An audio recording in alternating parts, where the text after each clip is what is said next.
Hi students, this is Vishnukumar. இன்றைக்கி நம்ம என்ன பார்க்க போகிறோன்னா, இப்போ லாஸ்ட் வீக் சரிங்களா, வீக் 6ல் ஒரு டெஸ்ட் நடந்திருக்கும்.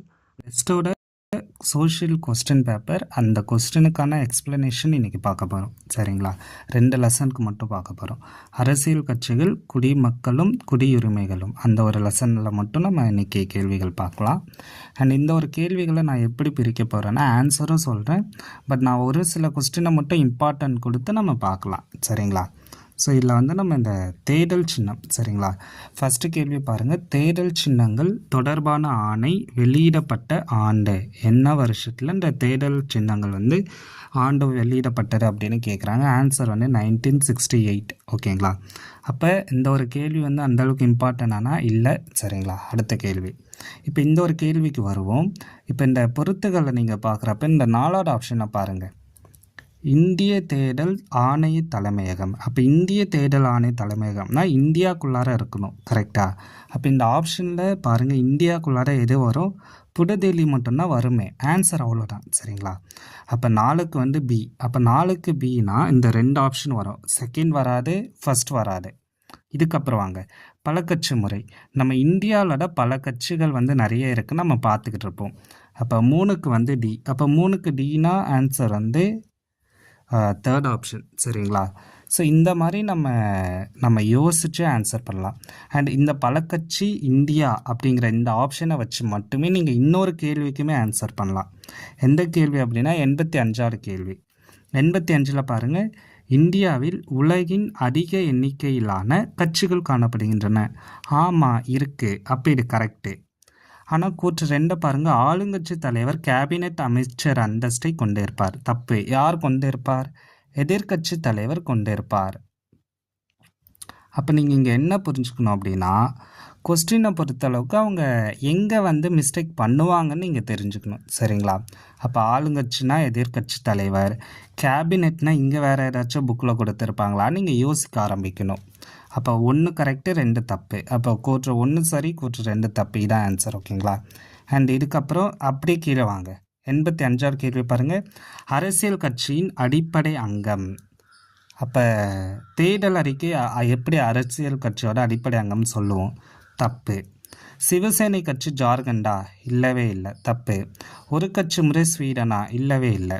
மக்களாட்சியின் முதுகெலும்பு அரசியல் கட்சிகள், கரெக்டு. ஸோ இதுக்கு 4 ஆன்சர். பட் ஆனால் இங்கே பாருங்கள், ஒரு கட்சி முறைன்னு இங்கே கேட்டிருக்காங்க, அதே மாதிரி இங்கே ஒரு கட்சி முறைன்னு கேட்டிருக்காங்களா? அப்போ கேட்ட ஒரு லெசனில் ஒரு கொஸ்டின் வருது அப்படின்னா கேட்ட கொஸ்டின் தான் ரிப்பீட்டடாக கேட்பாங்க சரிங்களா. அண்ட் 83வது கேள்வி பாருங்கள், மாநில பேரவைக்கான தேடலில் செல்லத்தக்க வாக்குகளில் 6% இருந்தால் எந்த கட்சி? பிராந்திய கட்சி. அப்போ பிராந்திய கட்சிக்கு இன்னொரு பேர் என்ன? மாநில கட்சி. அப்போ இந்த ஒரு கேள்வியில் நமக்கு மாநில கட்சின்னு கொடுத்துருந்தா நீங்கள் ஆன்சர் பண்ணியிருப்பீங்க.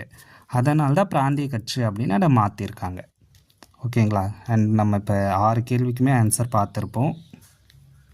இப்போ போன இயர் இதே ஒரு டெஸ்ட்டில் கேட்ட ஒரு 5 கொஸ்டின் இதே லெசனில் அரசியல் கட்சிகள்லேருந்து நம்ம பார்க்கலாம். இப்போ இந்த ஒரு கேள்வியை பாருங்கள், அங்கே கொடுத்த ஒரு ஆப்ஷன் மட்டும் இங்கே கேள்வியாக கேட்டிருக்காங்களா? ஒரு அரசியல் கட்சியின் அடிப்படை அங்கங்களில் இல்லாத ஒன்று தேடல் அறிக்கை. அப்போ ஒரு கேள்வி எப்படி வேணாலும் கேட்பாங்க அப்படிங்கிறதுக்கு இது ஒரு உதாரணம். அடுத்தது, பொருந்தாத ஒன்றை தேர்ந்தெடுக்க. அப்போ 4 இது கொடுத்துருக்காங்க, ஒன்று மட்டும் பொருந்தலை. அப்போ அது எது அப்படின்னு நீங்கள் பார்த்தீங்கன்னா ஸ்வீடன். ஏன் ஸ்வீடன் அப்படிங்கிறத நீங்கள் ரீசன் கண்டுபிடிச்சு சொல்லுங்கள் ஓகேங்களா. அண்ட் 83 பொறுத்தளவுக்கு நமக்கு ஆன்சர் என்னன்னு பார்த்தீங்கன்னா 3rd ஆப்ஷன் வரும். அரசியல் கட்சிகள் என்பது தனக்கென கொள்கை மற்றும் திட்டங்களை கொண்டிருக்கின்றன. ஓகே, ஒரு கட்சி அங்கீகரிக்கப்படுவதற்கு அக்கட்சி வேட்பாளர்கள் குறைந்தபட்சம் 6% வாக்குகள். ஓகே, அப்போ ரெண்டுமே நமக்கு என்ன அப்படின்னு நீங்கள் பார்த்தீங்கன்னா கரெக்டு. அதே மாதிரி 84 பாருங்கள். இப்போ 84க்கு என்ன ஆன்சர் நீங்கள் பார்த்தீங்க அப்படின்னா, தேடல் ஆணையத்தின் தலைமையிடம் புதுடெல்லி. ஆமாம், அங்கேயுமே ஒரு கொஸ்டின் கேட்டிருந்தாங்களா? அடுத்தது, இந்தியாவில் பல கட்சி முறை கரெக்டாக நடைமுறையில் உள்ளது. ஆமாம். அப்போ 1 3 கரெக்டு. அப்போ 1 ஆன்சராக வரக்கூடாது, 1 ஆன்சராக வரக்கூடாது சரிங்களா. அப்போ எதை ஆன்சராக வரும் நீங்கள் பார்த்தீங்க அப்படின்னா அடுத்தது பாருங்கள், பெரும்பான்மை கட்சி ஒரு நாட்டின். ஓகே, அப்போ 4மே கரெக்டு. அப்போ ஆன்சர் 2 மட்டும்தான். அதுக்கப்புறம் இப்போ புரியுதுங்களா. அதுக்கப்புறம் 85 பொறுத்தளவுக்கு நமக்கு என்ன ஆன்சர் அப்படின்னா எதிர்க்கட்சி. மக்களாட்சி வெற்றிகரமாக செயல்படுவதற்கு ஆற்றல் வாய்ந்த டேஷ் மிகவும் அவசியம் எதிர்க்கட்சி அவசியம். அப்போ இந்த ஒரு 5 கேள்வியை பாருங்கள். இது வந்து ஒரு சிம்பிளாக இருக்கா? இந்த 5 கேள்வியில் நீங்கள் மினிமம் 5க்கு 5 வாங்கிடலாம். ஏன்னா அவ்வளோ சிம்பிளாக இருக்குது. பட் ஆனால் என்எம்எம்எஸில் இதே மாதிரி உங்களுக்கு சிம்பிளாக கொஸ்டின்ஸ் வருமானா வராது. அப்போ எப்படி அப்படி வரும் அப்படிங்கிறத நான் சொல்கிறேன்.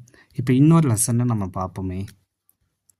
இப்போ இந்த குடிமக்கள் இந்த ஒரு இதில் இந்த ஒரு கேள்விகளை நீங்கள் பாருங்கள். இந்திய அரசியலமைப்பு 8வது அட்டவணையில் உள்ள மொழிகளின் எண்ணிக்கை எத்தனை மொழிகள் வந்து இருக்குது அப்படின்னு கேட்டிருக்காங்க. ஆன்சர் 22.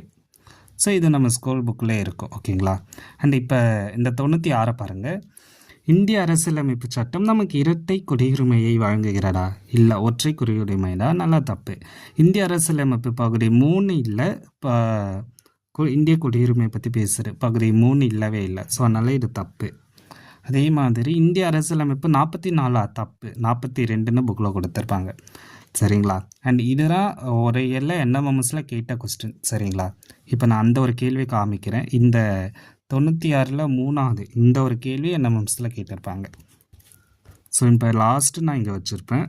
கேட்டிருக்காங்களா? அந்த ஒன்று மட்டும் கொஸ்டினாக வந்திருக்கா?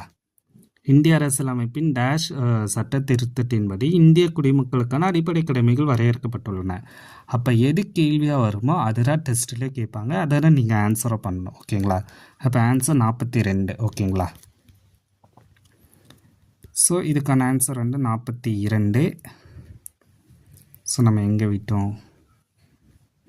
அப்போ இந்த 3 மட்டும்தான், 4 மட்டும்தான் கரெக்ட். ஓகேங்களா? ஒரு நாட்டில் எவ்வித தடையுமின்றி நிரந்தரமாக வசிப்பதற்கும் பணிபுரிவதற்கும் உரிமை பெறும் அந்நியர் குடியேறியவர் எனப்படுகிறார். ஆன்சர் இது. அண்ட் இந்த ஒரு கேள்வி பாருங்கள். 97. இந்திய வம்சாவளியை சேர்ந்த ஒரு நபர் எந்த ஒரு நாட்டிலும் வசித்தாலும் இந்தியாவில் டேஷ் ஆண்டுகள் வசித்த பிறகு பதிவு செய்வதற்கு விண்ணப்பிக்க முடியும் அப்படின்னு கேட்டிருக்காங்க. ஆன்சர் வந்து 7. ஓகேங்களா? அண்ட் இந்த ஒரு கேள்வியை நான் எப்படி கிரியேட் பண்ணேன் அப்படின்னா என்எம்எம்எஸில் ஆல்ரெடி கேட்டிருக்காங்க. ஓகேங்களா? இங்கே பாருங்கள்.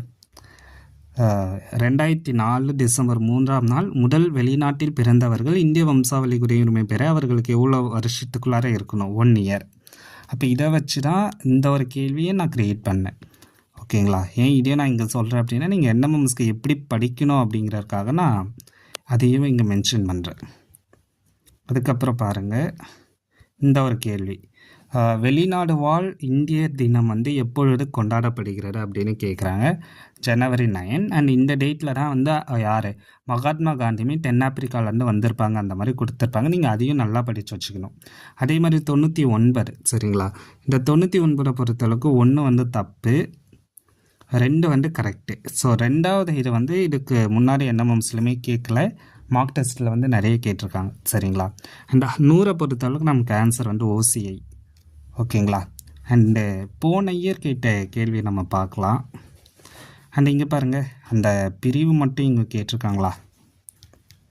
இந்திய குடியுரிமை பற்றிய பகுதி மற்றும் சரட்டு எது அப்படிங்கிறத மட்டும் அவங்க வந்து கேட்டிருக்காங்க. ஸோ 96க்கு வந்து ஆன்சர் 3. சரிங்களா? பகுதி 2. இதுதான் அங்கே ஒரு மிஸ்டேக்.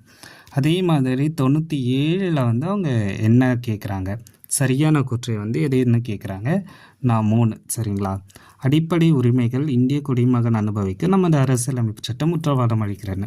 அண்ட் 98 அங்கே கேட்ட அடை கேள்வியா?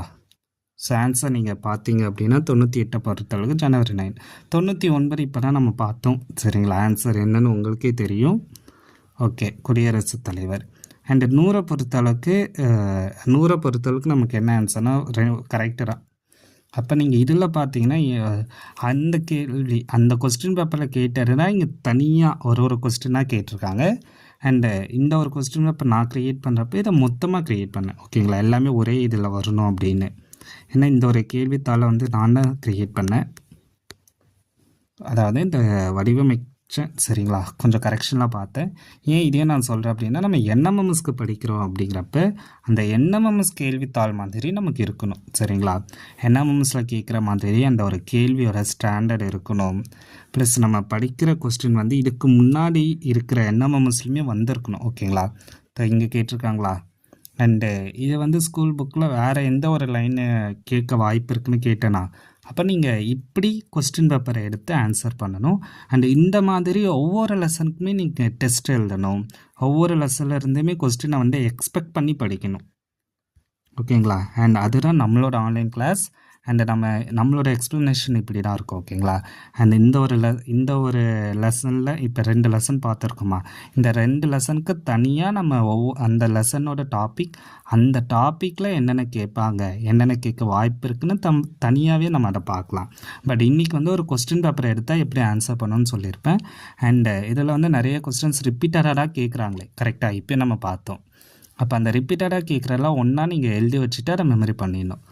சரிங்களா? அண்டு படிக்கிறதுக்கு நம்ம இந்த ஒரு விதத்தில் படிக்கலாம். ஸோ டவுட் இருந்தால் கேளுங்க, நான் ஆன்சர் பண்ணுவேன். Thank you students.